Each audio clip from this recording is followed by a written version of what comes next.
इन्होंने बना रखे हैं फेक शेयर मार्केट्स।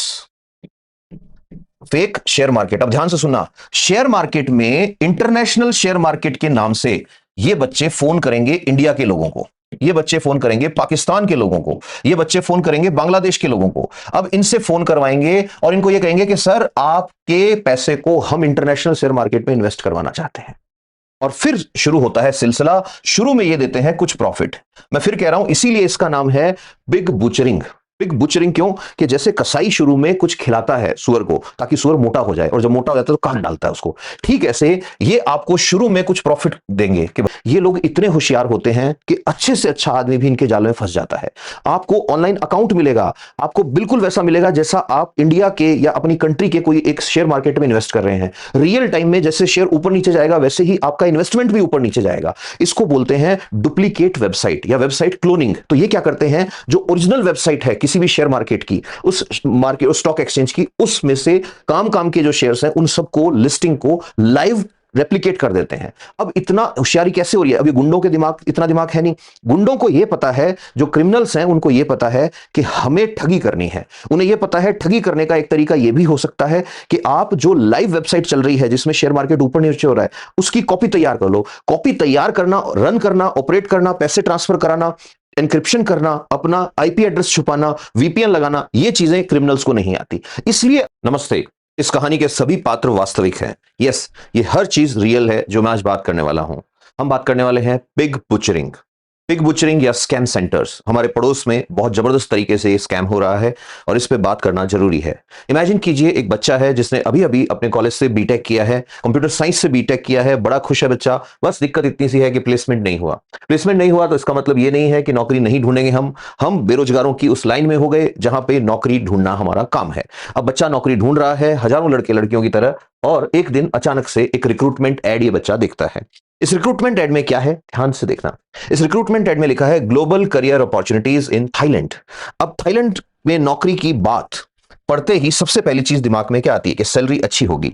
अब बच्चा कंप्यूटर साइंस से है और वो देखता है कि मेरे काम की जॉब है क्या, तो यहां लिखा है डिजिटल सेल्स में आदमी चाहिए, कॉल सेंटर में आदमी चाहिए, डेटा सेंटर में आदमी चाहिए, एआई जॉब्स में और आईटी प्रोफेशनल्स हमें चाहिए। मतलब पूरी की पूरी रेंज आईटी वालों की इनको चाहिए। They are in need of this. अब अगली चीज हम क्या देखते हैं जब कभी भी नौकरी की बात आती है? अगली चीज बच्चा देखता है कि फ्रेशर्स जो हैं उनको भी हम ले रहे हैं। अब इस दुनिया में अगर कोई इंजीनियर है तो वो मेरी बात को बड़े अच्छे से समझेगा। समस्या यही तो आती है कि भैया फ्रेशर को नहीं देते नौकरी हम, और जब तक नौकरी नहीं दोगे तब तक एक्सपीरियंस नहीं आएगा। यहां फ्रेशर के लिए लिखा होता 50,000 रुपए महीना plus free food plus accommodation, रहने का वो दे रहे हैं। वन वे फ्लाइट टिकट कि घर आओगे उसकी फ्लाइट टिकट हम देंगे, घर आओगे उसकी, जाने की नहीं, घर आने की वापस जब एक साल में एक बार आओगे, वीजा में हम हेल्प करेंगे और बहुत सारी चीजें।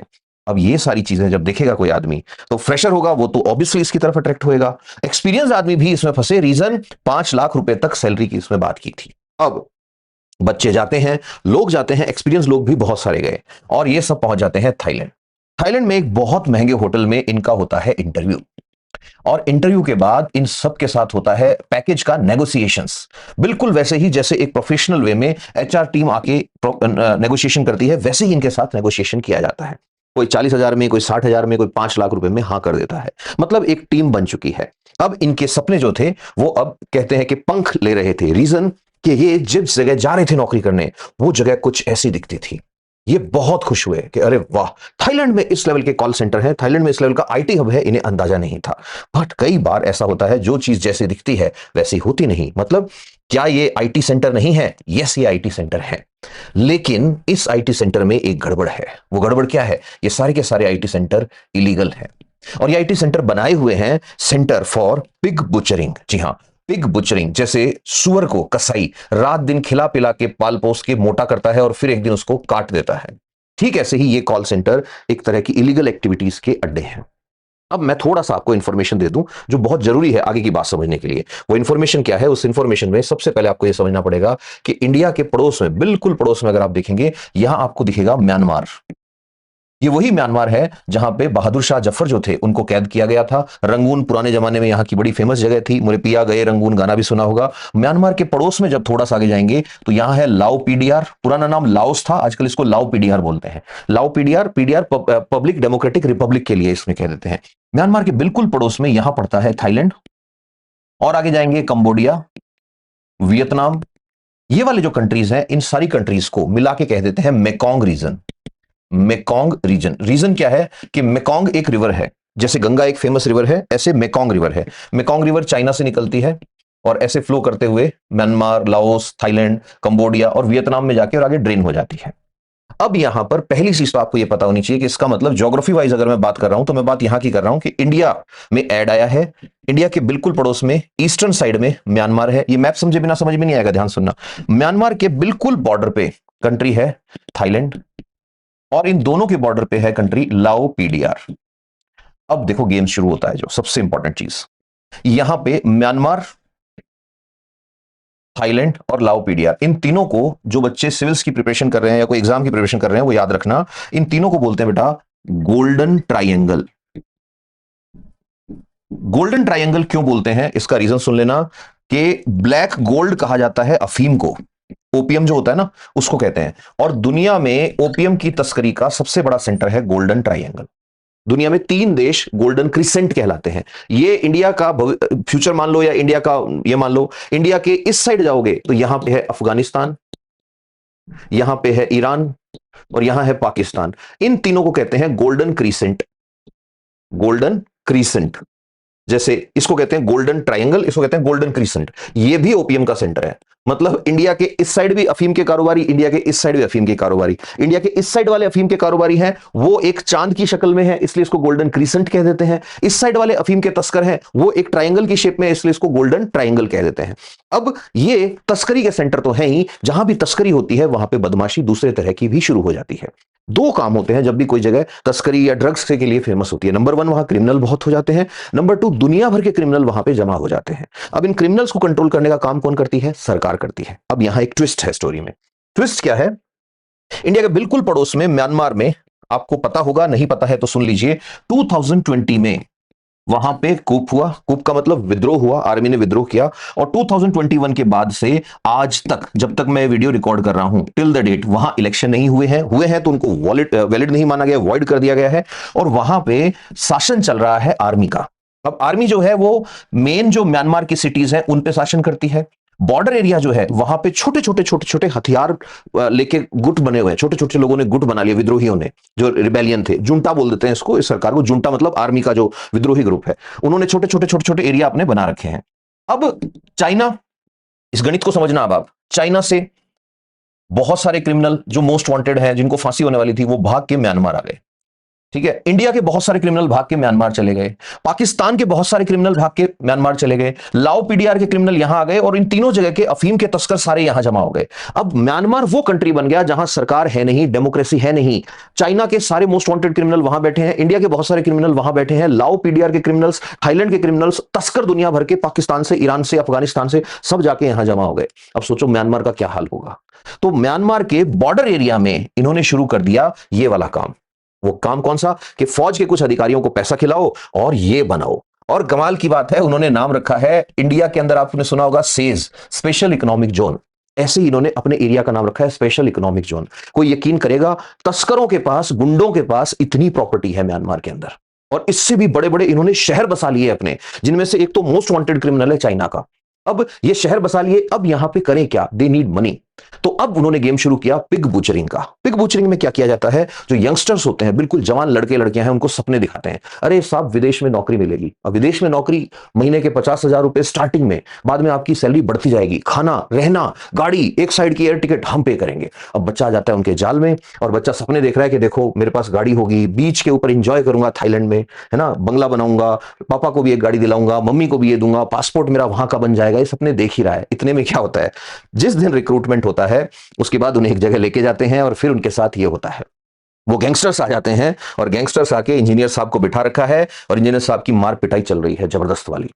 अब बुरी तरह इनको तब तक मारा जाता है जब तक ये सरेंडर नहीं कर देते। सरेंडर किस वे में? कि देखो भैया, तुम्हारे पास है कंप्यूटर का नॉलेज। ध्यान सुनना, अब ये क्रिमिनल इनको बोल रहे हैं तुमको आता है कंप्यूटर, हमें आते हैं गोली और चाकू चलाने। अब कंप्यूटर में हम जो कहेंगे वो तुम करके दिखाओगे। अब ये बच्चा सोच रहा है, यार मैंने इतनी मेहनत से बीटेक करी थी, इसलिए थोड़ी करी थी, इस डॉन के लिए करूंगा। अब बच्चे ने गलती से ये पूछ लिया पैसे कितने मिलेंगे, तो दोबारा पिटाई होती है, और फिर इसको पता लगता है कि देखो, आपको आपके कंट्री से जो आदमी लेके आया था वो था एक्स। ध्यान से सुनना, एक्स आदमी ने आप पे कुछ खर्चा किया, होटल में रुकवाया, आपकी ज्वाइनिंग करवाई, आपकी टिकट का पैसा दे दिया, फंसाने के लिए कुछ एडवांस दे दिया। अब एक्स ने आपको इस गैंगस्टर को बेच दिया। ध्यान से सुनना, आज भी आदमी बिक रहे हैं वहां पे।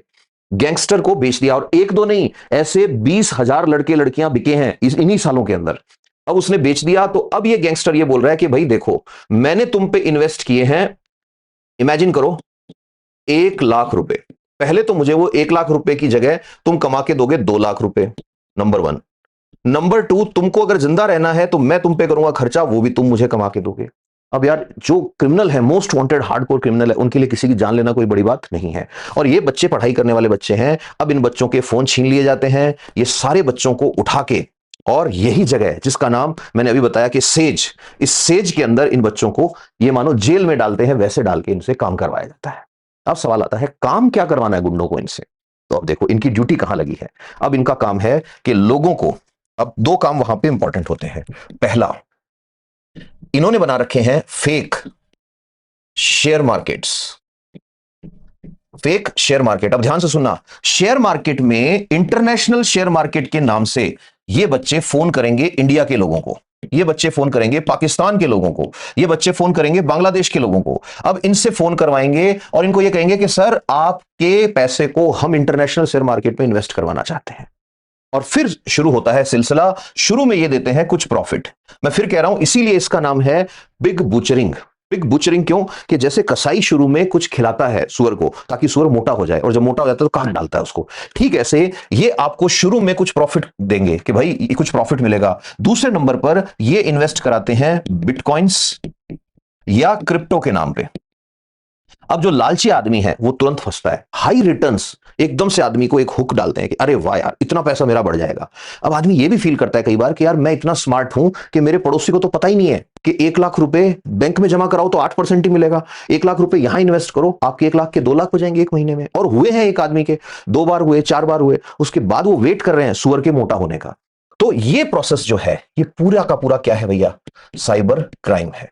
अब इस साइबर क्राइम में हजारों लड़के लड़कियां फंसे हुए हैं। अब थोड़ा सा अपन देखते हैं कि गूगल अर्थ से अगर हम इमेजेस निकालें तो आप हैरान हो जाओगे। 2022 तक, 2022 तक यहां ऑलमोस्ट कुछ नहीं था, ये इतनी सी जगह थी। 2022 से 2025, 3 साल में इतना ग्रो कर गया इनका ये जो जगह है। ये सबसे बड़ा सेंटर इनका है मायावाड़ी, अभी बताता हूं। मायावाड़ी बिल्कुल बॉर्डर पे है। ये अगर म्यांमार है और ये अगर थाईलैंड है, तो बिल्कुल म्यांमार थाईलैंड के बॉर्डर पे, म्यांमार के अंदर एक जगह है जिसका नाम है मायावाड़ी। याद रखना, ये मायावाड़ी क्वेश्चन आ सकता है। क्यों? अभी बताऊंगा क्यों। ऐसे ही कंबोडिया, कंबोडिया के बॉर्डर पे एक जगह है पुरसक, उसके जब मैप निकालोगे तो आप हैरान हो जाओगे, वहां भी कुछ नहीं था 2022 तक, और 2025 में इतना बड़ा डेटा सेंटर बन गया वहां पे। ऐसे ही आप आगे चलो, कंबोडिया, कंबोडिया में एक जगह है बोंग खुमुम, बोंग खुमुम के अंदर भी कुछ नहीं था, यहां इतना बड़ा डेटा सेंटर बन गया, इतना बड़ा आईटी हब बन गया। ये पूरा का पूरा इंफ्रास्ट्रक्चर, मतलब सरकार इतना इंफ्रास्ट्रक्चर क्रिएट नहीं कर पाती जितना इन गैंगस्टर्स ने कर दिया। किसी भी कंट्री की गवर्नमेंट 3 साल में इतनी बड़ी बिल्डिंग्स, इस लेवल की इंजीनियरिंग मार्वल्स, इस लेवल के डेटा सेंटर जनरेट नहीं कर सकती। इन गैंगस्टर्स ने रातों रात ये डेटा सेंटर बना के छोड़ दिए। अब इन डेटा सेंटर में ठगी का काम चल रहा है। अब याद रखिएगा, गवर्नमेंट ऑफ इंडिया ने इसीलिए एक एडवाइजरी निकाली है, और ये एडवाइजरी गवर्नमेंट ऑफ इंडिया की जो एम्बेसी है वहां से निकाली है कि याद रखिए, फेक यानी कि झूठे आईटी स्किल जॉब के जो नोटिस हैं उन पे नहीं फंसना है आपको। सबसे ज्यादा इन्होंने खुद डाला है कि मायावाड़ी एरिया जो म्यांमार का है, वहां पे इन लोगों को बंधक बना के रखा जाता है। जी हां, फिर से सुन लेना। अच्छा, इनका रिक्रूटमेंट कहां से होता है? 3 जगह से इन बच्चों को फंसाया जाता है। पहला, थाईलैंड में इंटरव्यू होते हैं, दूसरा यूएई सऊदी के अंदर इंटरव्यू होते हैं, तीसरा म्यांमार के अंदर इनके इंटरव्यू होते हैं। अब फंसाते ये किस किस को हैं, इस पे भी नजर डालते हैं। अच्छा, अभी जैसे एक न्यूज आई थी, गोवा के इंजीनियर को बचा के लाए वहां से, बड़ी मुश्किल से वो वापस आया, सारे पैसे लुटवा के वापस आया है। ठीक है, ऐसे ही आगे चलते हैं। 600 लोग म्यांमार से भागे हैं, 600 लोग। एक दिन कोई एक डेटा सेंटर जो है वो खुला रह गया, रिक्रूटमेंट ऑफिस जो था वो खुला रह गया, वहां से भाग के आए, बड़ी मुश्किल से लोग, बड़ी मुश्किल से अपने घर पहुंचे। और सारे लोग एक ही कहानी सुना रहे हैं कि वहां हमारे साथ क्या होता था, हमें मारा पीटा जाता था, और हमें कहते थे कॉल करो, लोगों को फेक कॉल करनी है, और आपको लोगों को फंसाना है ताकि लोग इन्वेस्ट करें, और जैसे ही लोग इन्वेस्ट करें उनको शुरू के अंदर रिटर्न देना है, और बाद में उनको आपको साइबर ठगी के अंदर बढ़िया तरीके से लूटना है। अब ध्यान से सुनिएगा, ये जिस जगह की मैं बात कर रहा हूं वो जगह ऑलरेडी बहुत नेगेटिव न्यूज के अंदर रही है। यूनाइटेड स्टेट्स, यूएन का यूएन का, सॉरी यूनाइटेड स्टेट्स नहीं, यूएन का एक ऑफिस है जिसका काम है ड्रग्स और क्राइम से रिलेटेड जगह जो है उनकी स्टडी करना। तो इसको शॉर्ट में कह देते हैं UNODC, United nation office drugs and crime, United Nations office on drug and crime. ठीक है, अब ये क्या बोलता है, ध्यान से सुनना, ये खुद बोलता है कि जो स्कैम सेंटर्स हैं, कहां के, म्यांमार के, स्पेशली साउथ ईस्ट एशिया की बात कर रहा है। साउथ ईस्ट एशिया मतलब यही ट्रायंगल की बात आ गई, इस साइड म्यांमार, इस साइड लाओ पीडीआर, इस साइड तीसरा नंबर पे कौन था, थाईलैंड। तो इन तीनों की बात ये कर रहे हैं, ये कह रहे हैं कि यहां के जो हैं ये बहुत खतरनाक डेटा सेंटर है, ये यूएन बोल रहा है। और ये क्या कर रहे हैं भाई, ये बैंकिंग और इलिसिट ऑनलाइन मार्केट प्लेसेस ये रन कर रहे हैं। आपको अजीब लगेगा सुन के, ये लोग इतने होशियार होते हैं कि अच्छे से अच्छा आदमी भी इनके जाल में फंस जाता है। आपको ऑनलाइन अकाउंट मिलेगा, आपको बिल्कुल वैसा मिलेगा जैसा आप इंडिया के या अपनी कंट्री के कोई एक शेयर मार्केट में इन्वेस्ट कर रहे हैं। रियल टाइम में जैसे शेयर ऊपर नीचे जाएगा वैसे ही आपका इन्वेस्टमेंट भी ऊपर नीचे जाएगा। इसको बोलते हैं डुप्लीकेट वेबसाइट या वेबसाइट क्लोनिंग। तो ये क्या करते हैं, जो ओरिजिनल वेबसाइट है किसी भी शेयर मार्केट की, उस मार्केट स्टॉक एक्सचेंज की, उसमें से काम के जो शेयर्स हैं उन सबको, लिस्टिंग को लाइव रेप्लिकेट कर देते हैं। अब इतना होशियारी कैसे हो रही है, अभी गुंडों के दिमाग, इतना दिमाग है नहीं। गुंडों को यह पता है, जो क्रिमिनल्स हैं उनको यह पता है कि हमें ठगी करनी है। उन्हें यह पता है ठगी करने का एक तरीका यह भी हो सकता है कि आप जो लाइव वेबसाइट चल रही है जिसमें शेयर मार्केट ऊपर नीचे हो रहा है, उसकी कॉपी तैयार कर लो। कॉपी तैयार करना, रन करना, ऑपरेट करना, पैसे ट्रांसफर कराना, एनक्रिप्शन करना, अपना आईपी एड्रेस छुपाना, वीपीएन लगाना, ये चीजें क्रिमिनल्स को नहीं आती। इसलिए अब वो आईटी इंजीनियर्स को क्या कर रहे हैं, किडनैप कर रहे हैं। कुछ के साथ तो ये भी हुआ है कि आईटी इंजीनियर साहब गए थे घूमने, उनको व्लॉगिंग का शौक चढ़ा, बाइक खरीदी, बैठे और चले गए व्लॉग बनाने। अब व्लॉग बनाने गए और किसी ने पूछा भी क्या करते हो, और बड़ाई में बता दिया कि हम आईटी इंजीनियर है। रखा कान पे बंदूक, चलो आईटी इंजीनियर तो हमारे लिए काम करो। ऐसे भी बहुत सारे लोग हैं। अभी अभी एक बोट भर के आ रही है, ये वो लोग हैं 500-600 लोग जो म्यांमार से भागे बेचारे, इस सेंटर से बच के थाईलैंड में घुसे। थाईलैंड से फिर उन्होंने जाके रोए, जाके गवर्नमेंट के आगे, तो गवर्नमेंट ने इंडियन गवर्नमेंट को फोन किया कि भाई आओ अपने बंदों को लेके जाओ। तो ऐसे ही ये इंपॉर्टेंट न्यूज है। इस टाइम मिनिस्ट्री ऑफ जो एक्सटर्नल अफेयर्स है वो भी बोल रही है कि भाई हम उनके कांटेक्ट में हैं और वो लोग वहां से भाग के थाईलैंड आ गए हैं। खुद गवर्नमेंट बोल रही है थाईलैंड आ गए और हम उन्हें लाने का प्रयास कर रहे हैं। अब इसमें एक चीज जो मैंने अभी आपको मैप वाली बात बताई, ऑफिशियल मैप भी इनका देख लेते हैं। ऑफिशियल मैप में वही है जो मैं आपको बता रहा था कि दिस इज म्यांमार। म्यांमार में सबसे इंपॉर्टेंट सेंटर जो इस टाइम न्यूज में है दैट इज व्हाट, मायावाड़ी। मायावाड़ी और शेकोको, ये वो हैं जो थाईलैंड बॉर्डर पे हैं, एकदम बिल्कुल थाईलैंड बॉर्डर पे हैं। ऐसे ही थाईलैंड के अंदर भी बॉर्डर पे कुछ एरियाज हैं, कंबोडिया में भी सेम है, वियतनाम इसमें नहीं है, लाओस के अंदर है। ये 3 कंट्रीज आपको याद रखनी है, दैट म्यांमार, लाओस और यस थाईलैंड। फिर ये लोग फंसाते कहां के लोगों को है ये भी याद रखना। तो ऐसा पाया गया है कि जितने भी लोग इनके यहां फंसे हैं वो सारे के सारे इंडिया से हैं, पाकिस्तान से हैं, या ये वाली जो कंट्रीज हैं यहां से हैं। अब ये लोग जो हैं ये इन्वॉल्व हैं इन सेंटर्स के अंदर। फिर उसके बाद इनको जब यहां से छुड़ा लिया जाता है तो उसके बाद ये बेचारे फंस जाते हैं इन कैंप्स के अंदर। अब ये वो ही उसी एक कैंप की फोटो है जहां पे उन लोगों को रखा गया है जो यहां से छूट के आते हैं। अब यहां पर 2 सवाल आते हैं बड़े। नंबर 1, आईटी इंजीनियर्स को क्या इतना भी पता नहीं था कि जिस फर्म के अंदर वो ज्वाइन करने जा रहे हैं एक बार उसकी वेबसाइट खोल के चेक करें, या एक बार उसका बैकग्राउंड निकालें, या एक बार लिंक्डइन पे उसके कॉन्टेक्ट सर्च करें। तो ऐसे में पुलिस का यह कहना है कि बहुत सारे इंजीनियर्स ऐसे हैं जिन्हें पता था कि ये इलीगल है बट उन्होंने ज्वाइन किया। कुछ का यह कहना है कि ये जो 2000 लोग आ रहे हैं इनमें से कुछ लोग ऐसे भी हो सकते हैं जो मौके का फायदा उठा के कि भाई अगर पकड़े गए तो सजा होगी, तो एक काम करो इनके साथ मिलकर विक्टिम बन जाओ। जो भी हो, एक चीज हमें याद रखनी है, लालच बुरी बला होती है। आपके भी किसी जानकार के साथ कभी अगर इस तरह की साइबर ठगी हुई हो तो बताना, so that we can make people aware. Thank you, stay happy, stay blessed, love you all, नमस्ते। मस्त रहो, व्यस्त रहो, सीखते रहो, और याद रखो, I know that I don't know.